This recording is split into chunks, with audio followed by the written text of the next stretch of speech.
Frères et sœurs, bonjour.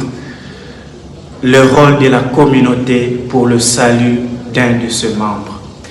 Un thème important qui mérite une attention parce qu'aucun homme ne vit seul pour s'en sortir. Nous sommes toujours et déjà insérés dans une société, ou mieux, dans une communauté des hommes, que ce soit dans nos familles, dans nos églises, dans nos lieux de travail, etc., etc. Et le passage de Marc 2, de 1 à 12, est un texte qui aborde bien cette question.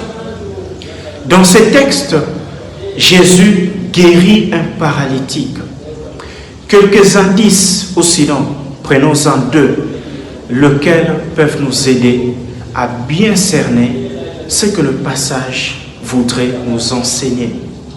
Le premier indice, c'est qu'au début de ce passage, on nous dit que Jésus était dans la maison.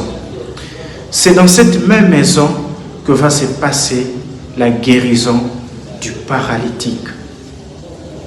Chose importante à savoir, c'est que dans l'évangile de Marc, lorsqu'on parle de maison, il s'agit de l'église ou simplement de l'assemblée de fidèles. Le deuxième indice, c'est que le paralytique est muet. Il ne dit rien et ne réclame rien. Ce sont plutôt les autres qui les portent. Et ils sont au nombre de 4. Ces chiffres signifient la totalité. Comme pour dire, ces paralytiques passifs et allongés n'est rien d'autre qu'un individu sans force au sein d'une communauté ou d'une assemblée de personnes.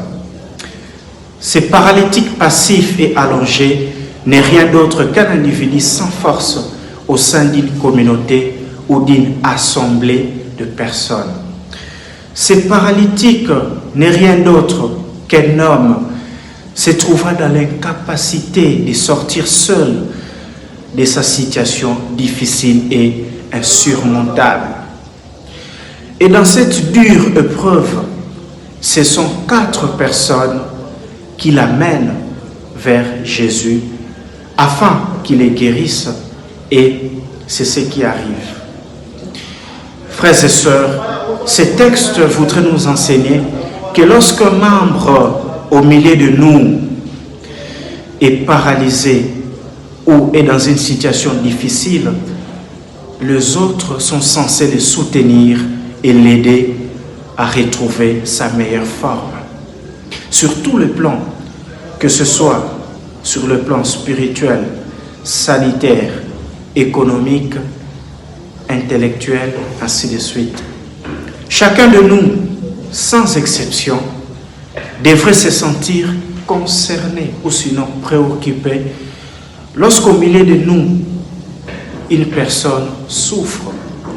Parce que le salut d'un individu ne dépend pas que de lui-même ou de ses propres forces, mais aussi et surtout des autres, de ceux qui l'entourent.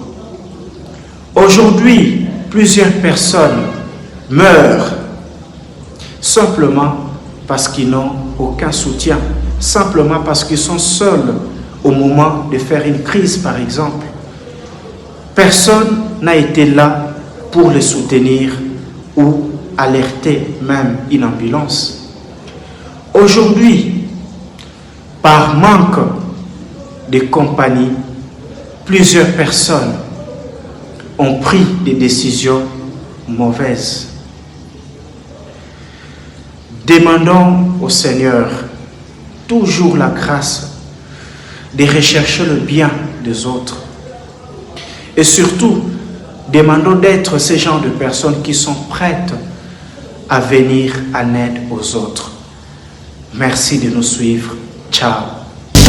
Kuya